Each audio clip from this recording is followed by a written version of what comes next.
experience. But yeah, I mean, it definitely was very challenging. Like the first time to do it, it shocks the system, and I think that's where like the mindfulness piece really ties into where, the more you can be like aware of your breath and aware of the sensations and like consciously kind of control that stress response is when you finally are able to like let go, and eventually you don't feel the cold as much after that.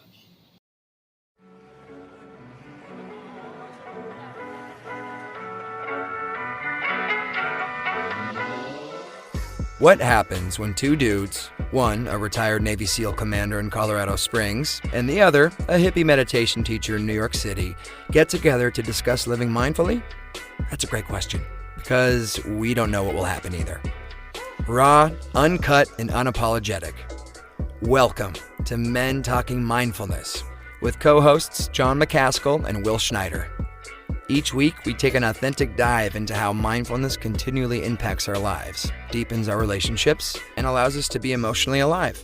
We filter all of our conversations through the man box, where we unpack how as men we are expected to act in society, how fighting the authentic human experience is exhausting and damaging, and how mindfulness can help. Now, on to the show.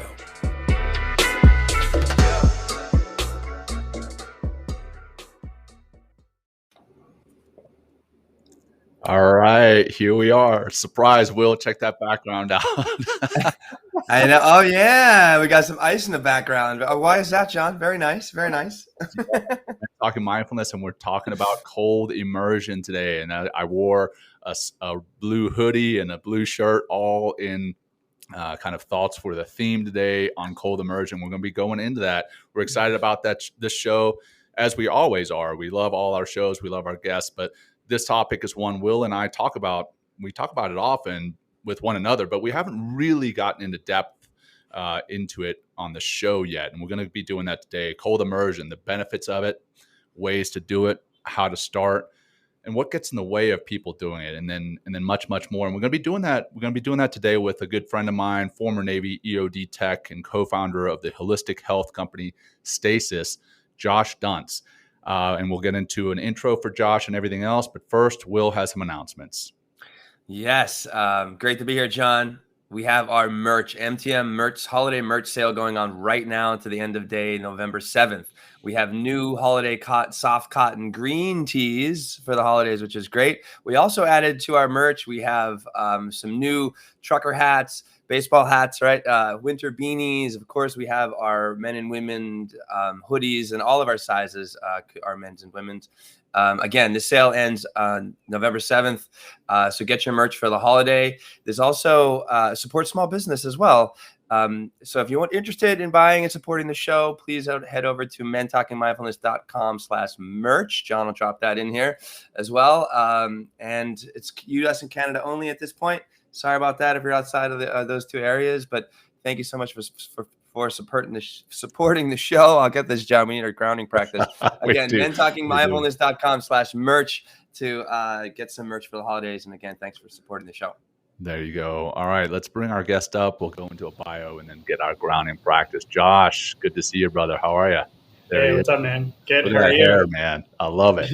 Love it. Definitely rocking the civilian life, man. For sure. Thank you. Awesome. Well, hey, Josh, here's your bio, man. Josh, so that you know who you are. No, obviously it's for our audience. But sometimes I forget. Josh spent 10 years. All right, we all do. It goes by in the blink of an eye, man.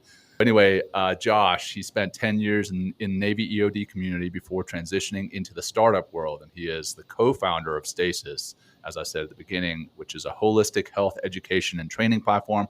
And he recently joined the partnership team at Shift, a career advancement company for military members past and present. Outside of work, he enjoys reading, podcasts, and long-distance running, and is an expert on cold water immersion therapy. And we're going to learn a lot more about Josh and cold immersion here in a second. But first, as Will alluded to, we all need a grounding practice to get settled. So let's do that. So if you're in a place that's safe, go ahead and get comfortable and close your eyes. If closing your eyes is comfortable, otherwise just soften your gaze and maybe just stare down your nose, down the bridge of your nose. And let's intentionally bring our attention to our breath. Don't feel like you have to force anything just yet, but just notice it. Notice the physical sensation of breathing. Notice the physical sensation of your body sitting or lying or standing. If you're sitting down, maybe you can feel your sit bones in your seat. Maybe you can feel the air blowing over you. Either down in Miami, you may feel the air conditioner, and here in Colorado Springs, you probably feel some heat.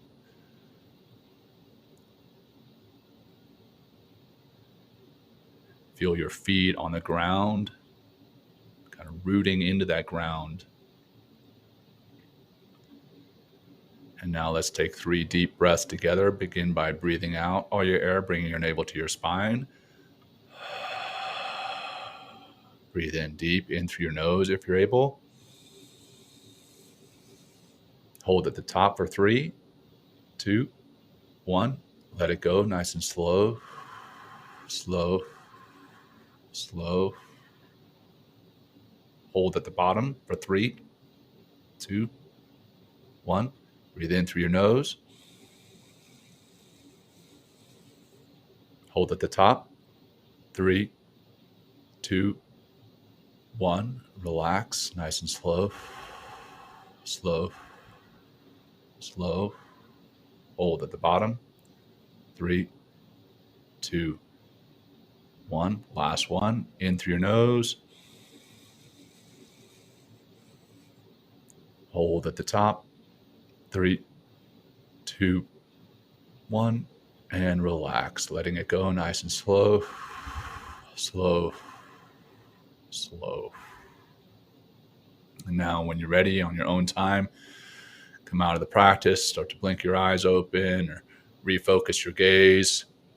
And here we are, Josh. Good to see you, brother, again. How you doing, man? I've been doing pretty good. Yeah. Thanks for having me on today. Yeah, we're excited for the conversation. And just a little bit more background from the bio we'll get into. I'll give you an opportunity, but just so you guys know how Josh and I know one another. We were in the Navy together, but we never worked with one another. We crossed paths actually in a transition organization called Elite Meet. And then I started digging into what Josh was doing, and he started telling me about the cold water immersion that he was doing with Stasis, the company that he was a co-founder of. And we'll get into that. But then we went into another transition program together at Tuck Next Step at Dartmouth Business School. And I heard everything that he was doing, and I'm just in awe of where he was and where he has gone from there even. So, Josh, excited to get into the conversation, but let's lay the foundation for everyone, man. Tell us a little bit about your background, obviously in the Navy and EOD, and then how that led into what it is you did in the cold immersion world. Yeah. So the last couple of years when I was on active duty is kind of when I really just started to become kind of going all in on human performance stuff. It was obviously a big part of the job, as you know, but when I left the command and I was on shore duty for the last couple of years before I got out, there was a lot of time on our hands to not do normal workday activities. And we had a pretty sick gym. There was only 6 of us at this shop. So it was kind of that culture where you come in, work out, do whatever, if there's work to be done, get it done. And then kind of the rest of the time is yours.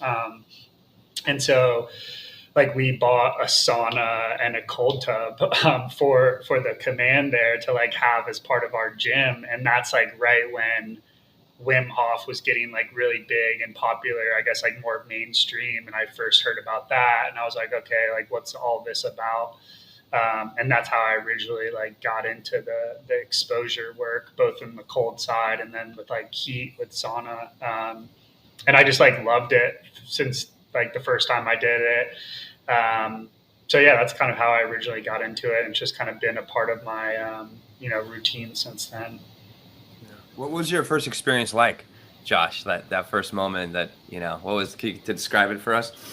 Yeah, I remember we had so before we got like the little DIY chest freezer set up, we kind of converted that into like a makeshift cold tub. We just had one of those big horse troughs. And I remember just like leaving it outside in Virginia Beach, and it was like winter time. So I don't know how cold it was, but it was, there was like ice on the top layer. And it was like, I just remember it was like a cold, like rainy, shitty Virginia Beach winter day, and it was like the worst time to be like getting into a cold tub from like a mental perspective, because like it would have been so much easier if it was like down in Miami, it's like 100 degrees outside, but me and my buddy, one of the other EOD guys, Brad, we both like were like, all right, we're gonna get into this thing, and like we had 2 set up, so it became like this competition, who's gonna stay longer. And that was kind of like the first experience. But yeah, I mean, it definitely was very challenging, like the first time to do it. It shocks the system. And I think that's where like the mindfulness piece really ties into, where, the more you can be like aware of your breath and aware of the sensations and like consciously kind of control that stress response, is when you finally are able to like let go, and eventually, you don't feel the cold as much after that. Wow. Yeah. How'd you feel after that first time? Like, what was like, did you just to kind of take people through it's just, you get that like euphoric endorphin rush when you get out. The same thing if like anyone's done cryotherapy that's listening, kind of that same response. And it's, it's basically like all of your blood is getting sucked up into your core while you're in. And then when you get out, it all kind of releases and flow back to the extremities, and it's all super oxygenated. So it's just like a great feeling. You feel, it's like a high you feel, I think, for probably like a good hour or so after you get out. Yeah, it's amazing. Yeah, I excuse me. I remember in SEAL training, we have these inflatable boats, and sometimes we have a workout on this area called the grinder. It's this big concrete, like flat spot where we all stand on some painted frog feet on the ground. And we do our workouts there, and if you screw up, which we all screw up at some point, they have you come up in front of the class, and you have to dive into this boat that's sitting there, this inflatable boat, and the inflatable boat is filled with ice water. It's water with chunks of ice, and you have to dive into it. And I always thought it was so terrible initially, and then I looked forward to it because I knew when I jumped in there, I would just get a little bit of a relief from the pain that I was in, from my muscular pain. And then I started sitting in cold tubs going through training, because I knew what it did for the inflammation of my joints, my muscles, but I didn't know all the other benefits that come with it. So you've touched on the euphoria that happens, and that hour-long thing afterwards, how you feel. But can you talk about some of the other benefits that come from cold water or cold immersion just in general? Yeah. This is where I think like it's important to kind of start from the beginning of like people's intentions of what they're looking to get out of the cold exposure, because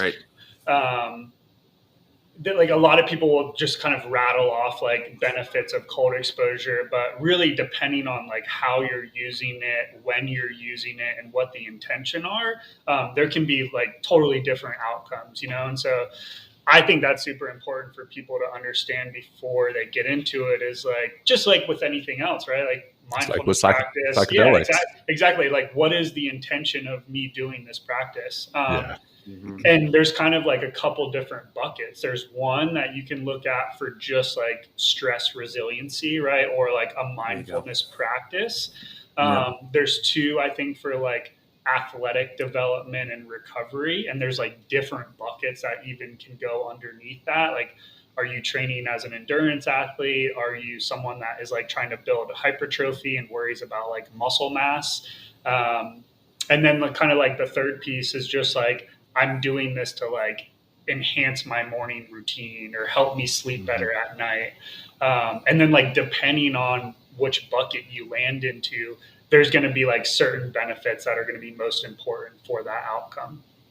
And so like, just for instance, like if you're a bodybuilder and you're trying to gain muscle growth, doing cold exposure after a workout is probably the worst thing you would want to do, because it actually inhibits that muscle tissue from like tearing down.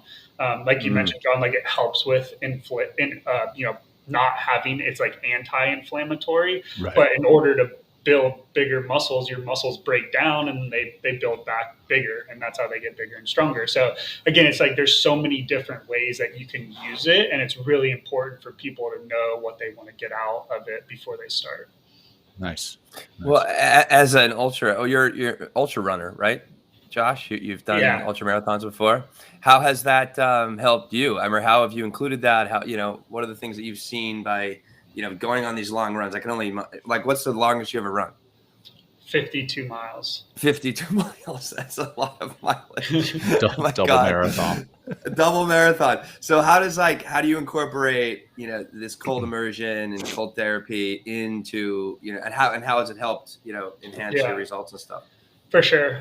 So I kind of typically would use it in two ways. One, part of my regular just like morning routine, kind of like wake you up in the morning. And the real intention that I'm trying to get out of that is, one, like it sucks to do first thing in the morning, right? So it's like building that mental resilience. But then two, like it releases all those endorphins and a bunch of neurochemicals like norepinephrine, which is adrenaline basically in the brain. It's been shown to help with like neuroplasticity. So just like a bunch of good like neuro benefits from it outside of like anti-inflammatory. And then I don't really care about muscle growth with my training right now. So like I'll do it, as soon as I get back from a run to help with like that anti-inflammatory and the delayed onset of muscle soreness, DOMS. So those are kind of like how I typically implement it. And then we were talking a little bit before we started getting recording with all this like new science that's come out of Stanford's lab recently, where they're kind of showing that there's maybe a better way to do this, which is like, directly after a workout, specifically for like endurance athletes or someone that's not necessarily like focused on the hypertrophy muscle growth. Yep. Basically what they were showing is like your muscles start to like break down and you can't do work as like a runner because your muscles heat up, and eventually they get so hot that they just stop contracting and constricting. And so like jumping into a cold tub with a full body immersion is going to like actually inhibit your body from releasing heat, because it will just constrict all of the blood vessels, especially like I said, in the palms of your hands and the bottom of your feet. So what they've shown to be more effective is actually like water just below whatever the ambient temperature is. So like cool water, not necessarily like freezing cold. And you would just dip the palms of your hands and the bottoms of your feet into that water. Wow. And basically, and so that's how they've shown like to extract the most heat from your body that way. And like I said, they are literally they just released like a product for athletes that's like a mitt that you put your hands into, and you leave them in there for like 3 minutes, I believe, and it's meant to be used like for someone in the gym to like in between sets. So like you think you go do like 20 pull-ups, your biceps and stuff heat up really fast when you do that. So you can kind of cool them down in between sets. Wow. And be able to, it was pretty crazy. They showed with professional athletes. So mind you, these are people that are already in like peak shape, right?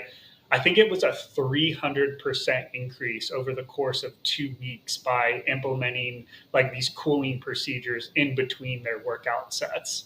That's crazy. Well, 300% increase in the amount of strength that they had, or total volume of like repetitions that they were able to do. Oh my God. Yeah. So I think what they did is the one I saw was dips. So I love the guy dips, went from being able to do like 20 dips to, 100 dips or something in the course of a workout over the course of like 2 weeks. Wow. God, just by cooling down and kind of like drawing the heat out of your body. Right. And you said earlier, like the heat when you're working towards hypertrophy, right? When you're really exercising those muscles, the heat actually prevents the muscles, if I'm getting this correctly, from kind of remending Exactly. or kind of right. Yeah. Okay. So we'll like eventually like think about like if we just like a bicep curl, like that constriction of the muscle, the heat will eventually like, that's why, you know, your third set, it's like really hard to do those last couple of reps apparently, is because the muscle is so hot that it's just unable to constrict anymore. Wow.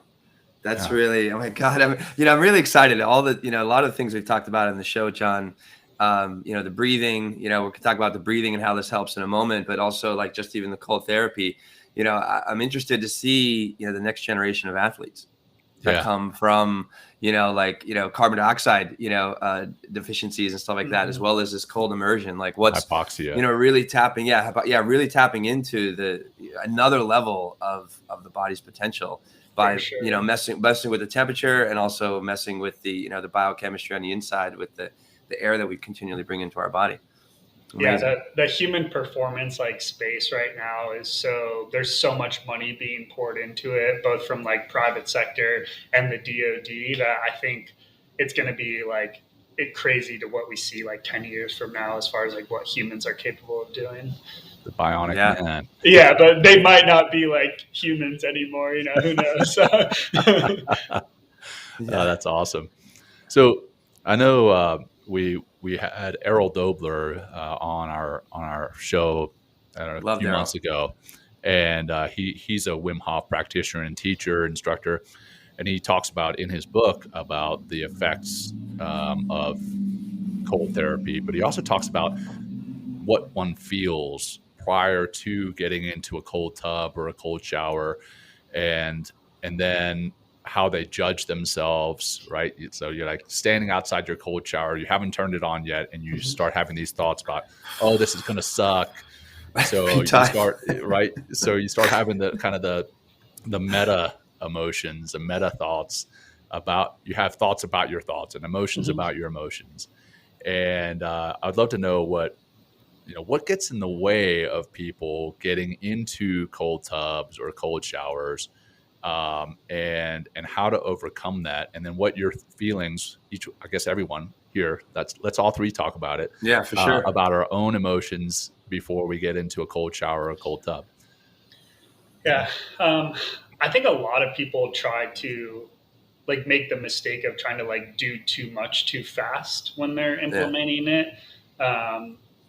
So like I always recommend to people when they want to get started, like start off by just like taking a normal warm shower, hot shower, whatever temperature you take a shower, like do all your normal shower routine, and then like end the shower with cold, and just like do that for a couple of days to get started. And then like you can always like increase the duration or make the temperature colder if you're capable, because a lot of people, I see this both like with showers and then with the tubs too. And you can see like videos of people doing on YouTube where they just like jump into the tub and then they have that huge shock reaction of the cold water. And that's that like fight or flight response happening. And that's like exactly what I don't want people to do. Like, I don't want that reaction to happen. And you can control that with, just being mindful of how you're getting into the water, like slowly getting in. You can like with some breath practice and retention, that initial shock. Normally when people go in the cold water, their first reaction is to take that big gasping breath, right? You see that? Yep. Yeah. So if you actually like will hold and inhale. So take a big deep breath, hold your breath, and then get into the water while you're on a breath hold. That helps like stop that reaction from happening too. So it's just kind of like little things that people can do as far as like implementing it that are going to ease the transition into it over time. And it's just like starting a strength routine or like a workout routine. You're not going to like start benching 315 on day one, like it's like you slowly build up volume and intensity as you go through the workout program. It's the same thing with like cold exposure too. Yeah. Well, keep going, Josh. What are you learning about yourself? And I think Jon, I want to hear your experience. I want to talk about my experience, but what are you learning about yourself emotionally as like before, during, after, and then maybe, even like stepping outside when maybe life gets intense, has cold immersion and helped you just, be a more mindful person in that regard? Yeah, it's definitely been like just one of the pillars, along with like meditation and breathing, where I feel like I'm now in control over my response to outside situations that I don't have control over, which is like the biggest thing that I wanted to get out of it personally. And then two, like it's also shown me that like every day is different, right? And it's some days feel really easy and feel great, and other days like really suck. And that's life, right? But having the discipline to even do it on those like shitty days, just kind of adds to that resilience factor where when outside stressors, which they're coming, everyone has them, right? Like just being able to deal with those little things that much easier, not having them affect your emotional or physical like capabilities and environment is why I think these practices are so important for people to at least like, go down that path and explore if you're interested in it. Yeah, definitely.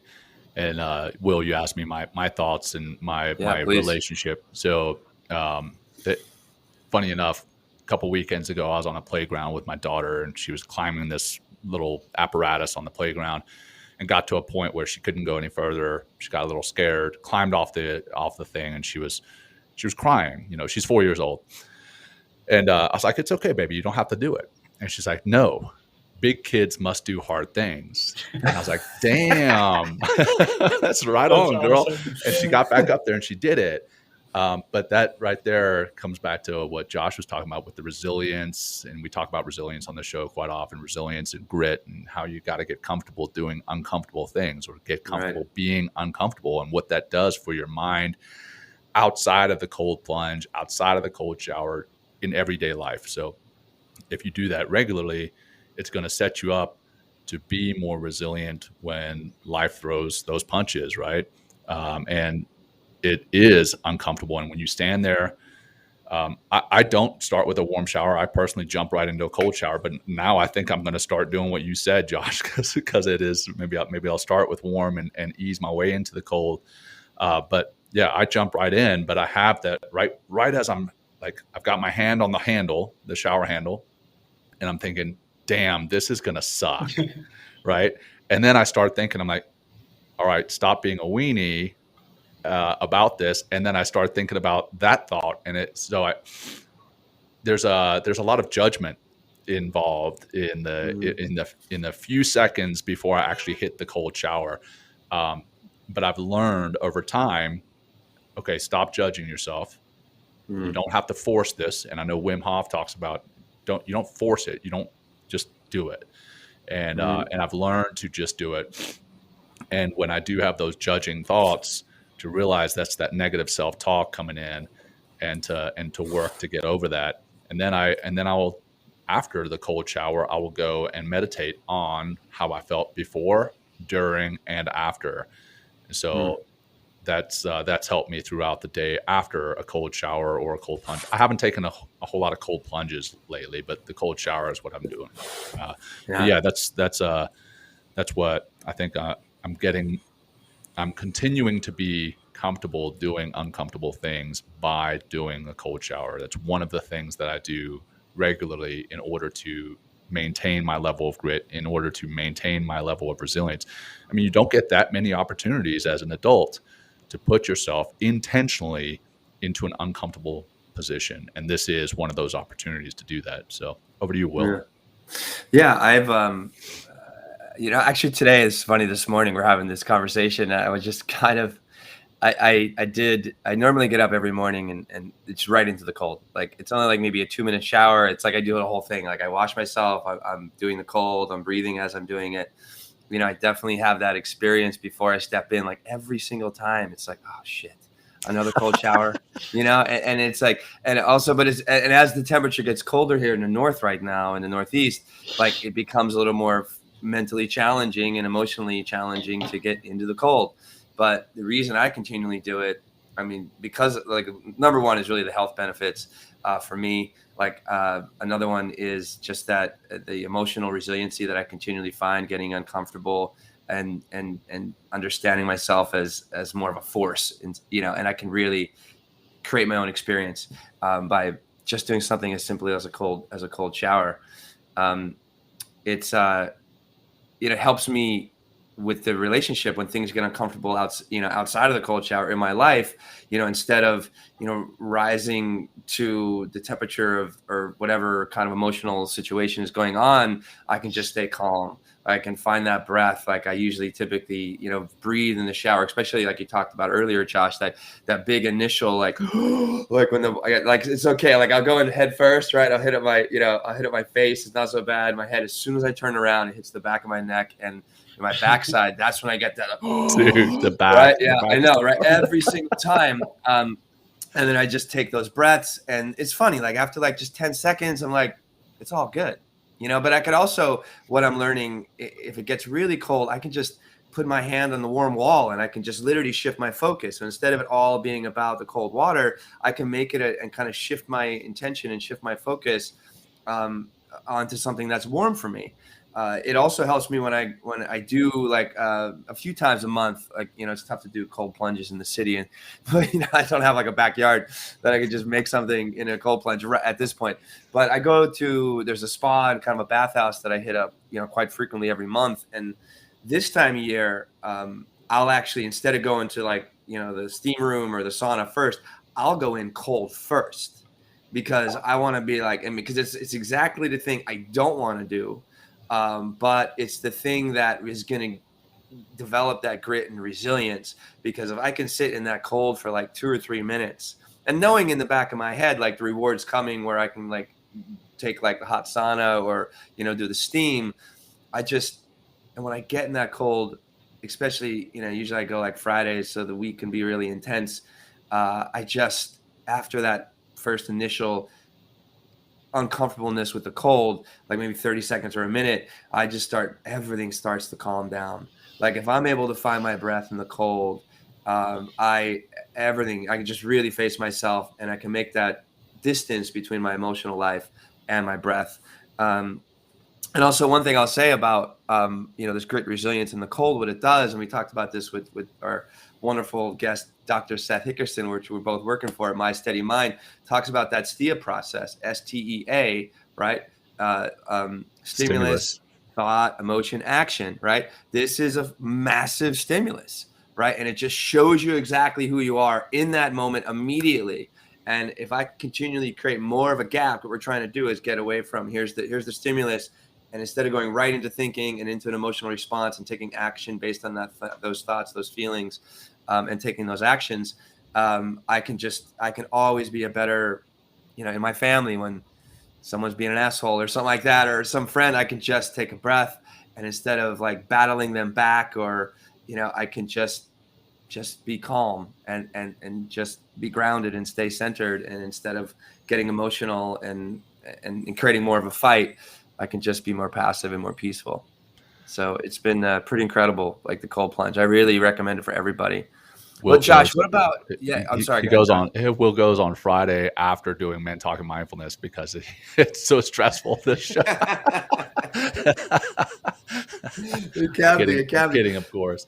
No, it's all good. It's all good. What about like? Go ahead, John. If you have a question, I was just going to throw it back over to Josh, because you mentioned, Will, that kind of alternating between the sauna and the cold. Josh, do you know the science between the kind of the alternating there, and what's the best way to go about that? Yeah, I think that from my understanding, the main benefit that you get out of that is because the heat is a vasodilator and the cold is a vasoconstriction, right? So you're basically kind of just like flushing that blood in and out through the core, which helps with like inflammation, oxygenation of the blood.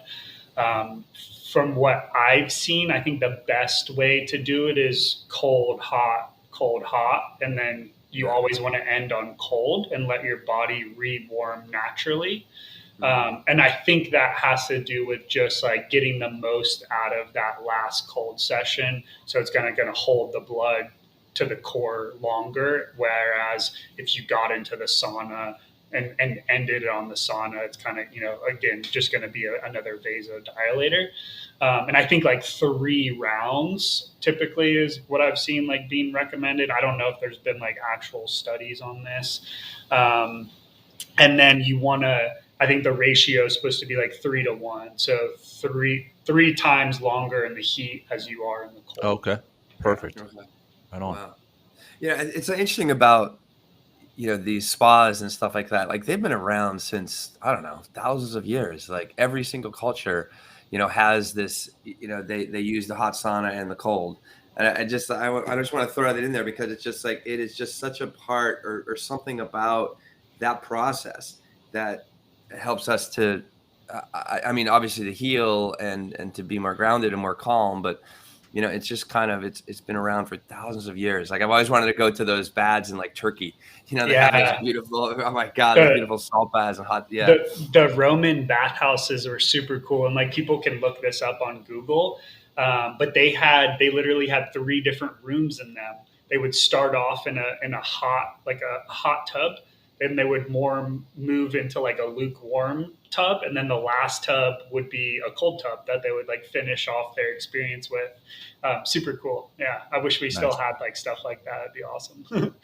Why doesn't Stasis make that, man? Yeah, that sounds expensive. Yeah, I'm sure. So I know we've talked about some of the the anti-inflammatory side.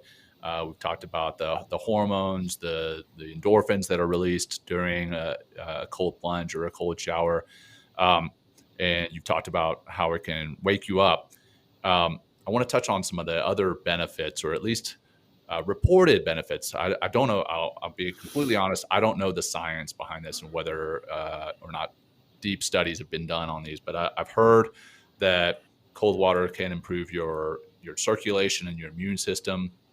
It can help with sleep, and it can also increase testosterone. Do you know anything about those things, Josh?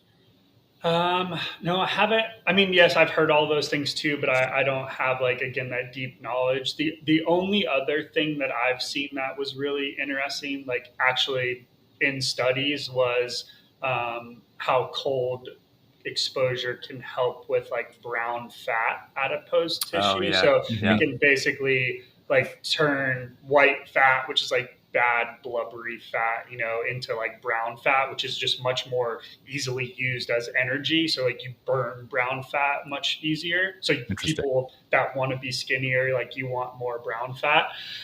That's been pretty heavily studied and kind of confirmed that that's true too. Again, I don't know the exact like mechanism of how or why that's working. I believe once you get into that shivering state in cold is like that's like actually when the fat burning is starting to happen. So again, like if that's the intention of you doing this practice, you have to be very intentional about like getting to that state. But yeah, those are kind of like the other big things that I know have actually been studied before. Well, you talked about shivering there, and then earlier you talked about just barely cool. What's like the ideal temperature that we should be trying to hit? Yeah, again, I think it depends on what the purpose of it is. Okay. Some of the studies I've seen for like as far as like overall benefits with like anti-inflammatory and like the neurochemical release, it's been 42 degrees Fahrenheit. The water, I think if you want to use it strictly as like that mental kind of stress resiliency, the colder the water, the better, in my opinion. And the other good thing is like the temperature and the duration are like inversely proportional, right? Like, so if you get into 36 degree water, you could stay in for 30 seconds to a minute and get the same benefits out of getting into like a 55 degree water and staying in for 10 minutes. So kind of personal preference there. I'd rather jump in cold water for a minute instead of sitting there for 10 minutes. But that's like each person kind of has their own thing, And then as far as like, I guess if you're looking for like that, like just heat transfer for like the athletic performance, like I said, it's like water that's just slightly colder than ambient temperature. Nice. Wow. And one thing I'll say, it's like when I really get into cold, I mean, so if I'm just not looking for the health benefits of it, and I'm going in the water that says 36 or 40 degrees, it's like, I mean, yes, it really has those physiological effects at like 30 seconds or a minute. But then it's like, then the choice is to stay, for me, is to stay longer, because that's when that's when I go deeper into my mind, because my body is like, get out, get out, get out, get out, get out. But then I'm just like, that's when I begin to find my breath. That's when it becomes literally a meditation for me in the cold. And you've seen like Wim Hof stay in there for like an hour or something. So it's he does like 60. He adds a minute like every every first birthday. He did. I think he's done. I think I heard him say like after 62 minutes, he's like, I think I'm good at 62 minutes. I can imagine a guy doing 90 years old doing fucking 90 minutes of cold plunge. I'm like, I don't know if that's gonna work. But when I did, like, I was in Spain with him for like 7 days, and we did a bunch of cold plunging, and they just backed like a freaking a truck full of ice and just poured it into this tub. And I stayed in, the longest I've ever stayed was 15 minutes. Okay. And it was like, it was incredible. It was really incredible. I mean, I think one thing that helped me in that setting, I wasn't in my own tub. We had like 7 or 8 people in the same tub together, seeing everybody kind of go through this experience. And there is like, I'll say, if like, and I want to get talk to you also, Josh, about like what are some really basic, simple steps to get people to do this. But I've noticed like doing with somebody else, like literally sitting in the tub with you, right, is it's been helpful to my mental game, to my physical game, and being able to develop more of that grit resilience and kind of staying in. But Josh, like if somebody hearing this podcast and thinks this is really crazy, but like is curious because of the health benefits that we mentioned about cold immersion and cold therapy, what would be some basic, simple, fundamental first steps that you would suggest in order to begin to take on this as potentially a regular practice? Yeah, I think the cold shower is the easiest place to start, right? Most people have, depending on where you live in the country, might dictate how cold that water can actually get, but you work with what you have. And like I said, I think the easiest way to do it is to start by doing it at the end of whatever your normal shower routine is. Mm-hmm. And then making it a consistent practice, deciding, is this something you're going to do every day? Do you want to do it 3 times a week, 4 times a week, whatever that number is? Do that for a couple of weeks. And then like you can progress from there with either, like I said, making the temperature colder if you're capable of doing that, or just staying in, like increasing the duration. And then eventually, once you're ready to like go to that next level, that's when you actually have to get, like, the cheapest option probably is the horse trough and just fill it up with bags of ice and water. If you're going to do it like multiple times a week, that gets pretty expensive with just how much ice you need. Again, mm-hmm. depending on where you are, geographically. And then like the next level up from that is like buying a commercial like chest freezer that people would typically store meat in, and you can like easily convert that into a cold tub. You can pick up one of those for like a couple $100, and it's like, it works so well. Like you can buy, that's what I have for my setup now. And I just have it plugged into like a temperature regulation, so I can set it to whatever temperature I want, and it'll get within like a degree of that. So nice. Change out the water once a month, depending on how often you're using it and how much you care Gross. about dirty water or not. Yeah. I'm kidding. Yeah. I'm kidding. But you can kind of take that to as extreme levels. Like people have like filters and set up and like, these crazy contraptions. And like, there's actually like in the past year been a bunch of companies bring cold tubs onto the market, like direct to consumer. Again, they're, a couple $1,000. Yeah. So it depends on how much you're willing to, like, how bad you want to get into this, I guess. It's for the show. Just to get this background, this little icy background, I typed in like cold water immersion, and the tubs popped up, Josh. And I think that was like the original Stasis. Yeah, plan. We were on to something. We just weren't able to execute. Yeah. But they were like $9,000 for these things, man. They still haven't figured out how to like get it to where it's like mass market type product. But I'm sure eventually someone will figure it out. Yeah. Well, what's the dangers? Like what should people be aware of going into starting to practice? And I know you've got a hard stop, Josh, so I'll be aware of your time. So we'll jump off at 25 after, but yeah, I mean, what are some dangers for you? Cold water. So like hypothermia is probably the number one thing. I think that's where people need to be mindful of, like that shivering state. You know, that's like the first stage of going into hypothermia. So, you know, probably best to do it with like a buddy if you have that available to you. I mean, I think like as far as like a cold shower, you're probably never going to be able to get to the point where the water is cold enough, you know, maybe to kind of reach that state. But yeah, if you're only staying in for a couple of minutes, you know, not any huge like safety hazard. The one biggest thing I have like on mine, if you are using like an actual like chest freezer, is to like unplug it before you get in, right? Like, electrocuting yourself is my biggest fear. That's a big one. So, yeah. And I guess you know, also your mental state before you go in, like you don't want to have that altered mental state through some type of alcohol or drugs, so that you're aware of what your body is doing and you can pay attention to that. Awesome. Well, Josh, I saw a question here, and I want to say it's from Karen. It's from Karen Charchan. She says, what are some things, some studies that you're excited about, man?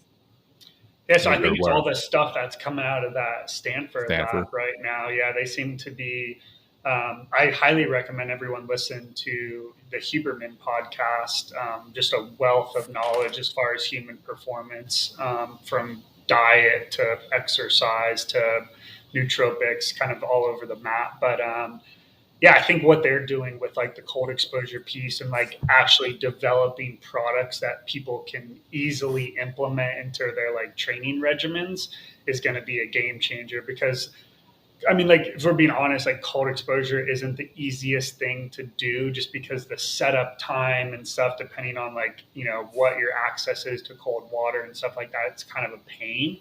But if they're like able to develop these like mitts that just like you slide your hand into and stuff, like that's what I'm really excited about. Yeah. Definitely.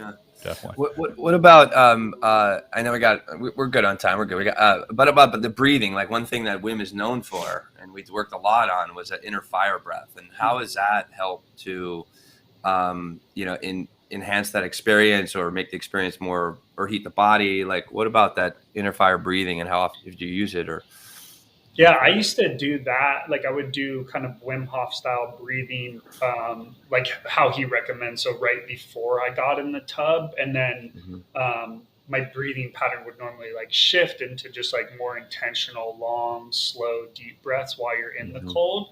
But that can really help people get started too, just by, you know, it kind of like increases your body temperature and the blood flow before you get into the cold. So I think it will inhibit that initial shock a little bit. And also kind of just gets you into like kind of like fired up like mind state. I feel like you're like, F this cold water or whatever, like before you get in.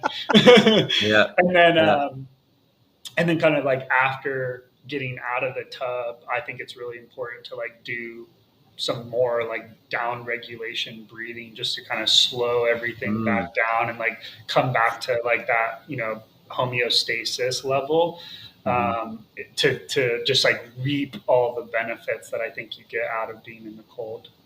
Yeah, I'll add to that, as far also with the breathing. If anybody out there listening hasn't really done a lot of breath work, just getting in touch with your breath, you know, and then sitting in the cold or being in the shower, like that's where I begin to regulate. That's where I begin to, you know, kind of mediate between, you know, the trigger and the potential thinking.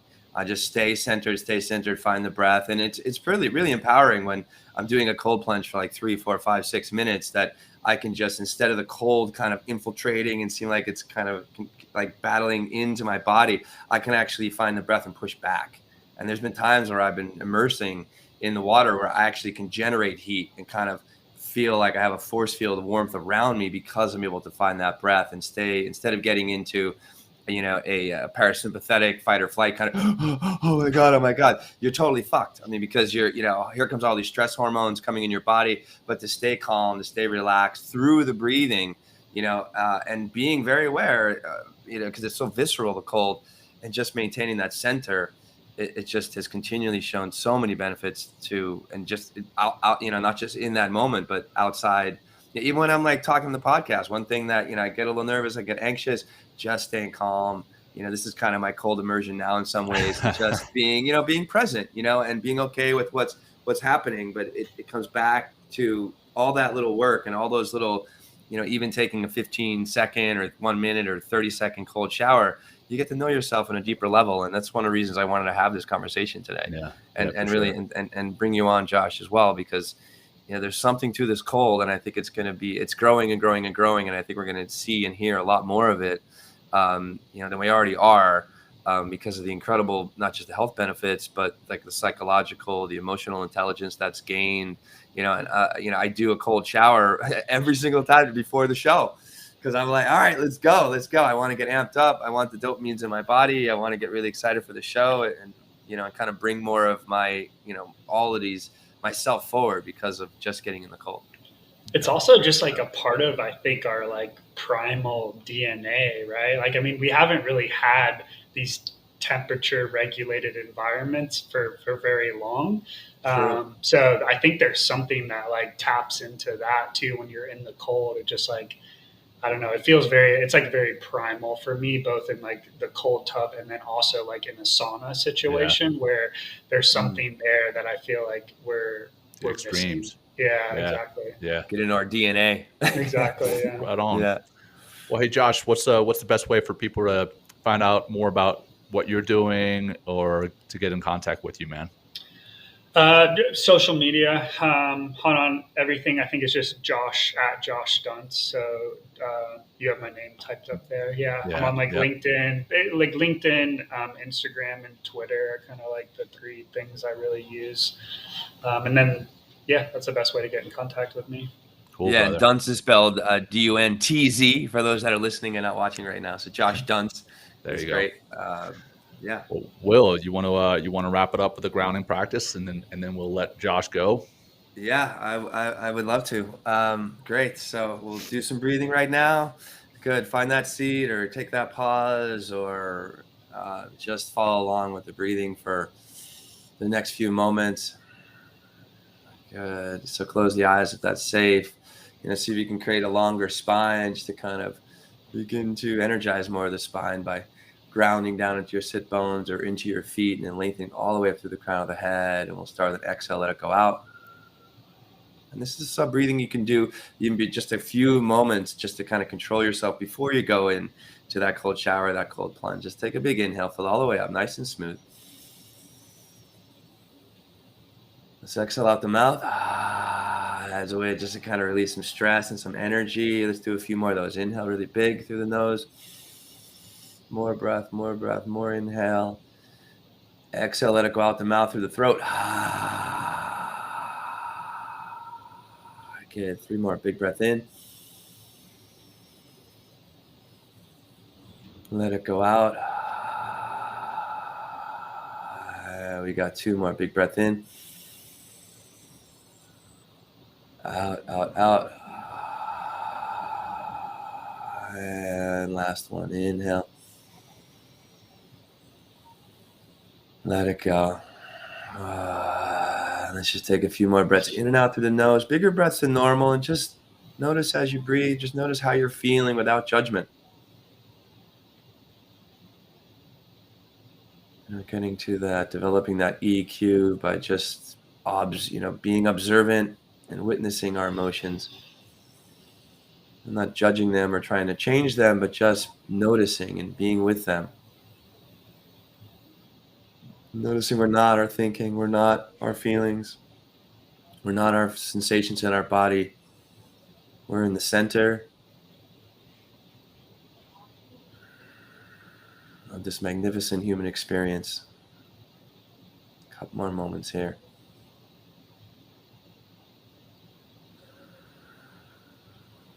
Nice.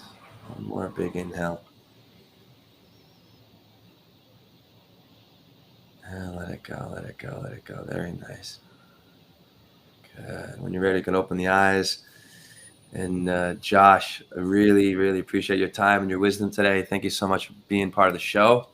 Great to have you here. Yes, thank you guys so much. Appreciate it. Yeah, it was Yeah, great. you're very welcome. And real quick, I just want to put out a disclaimer. Hey, none of the three of us are doctors or scientists. So, do your own research on this. And before you start any cold plunge therapy or old cold plunge routine for yourself, make sure you're checking in with a medical professional to take care of yourself. That said, hey, just a heads up, we're going to be migrating Men Talking Mindfulness from LinkedIn Live to YouTube starting next season. So make sure you follow us on YouTube. And we hope to see you over there in the next season live. That is a wrap for this. I'm going to just say a couple more things, John, if you don't mind, brother. Okay, hey, so if you are going to take a cold plunge or do an emotional or cold shower, hey, take a picture afterwards. Tell us how you're feeling. That'd be amazing to kind of spread the love of the cold immersion. Also, hey, Men Talking Mindfulness merch sale going on right now. I'm going to plug it again, John. Ends November 7th, our holiday style.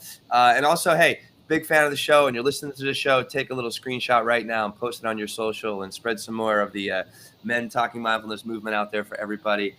Jon and Josh, again, gentlemen, such a pleasure to be here with you all today. And thanks everybody for listening and showing up.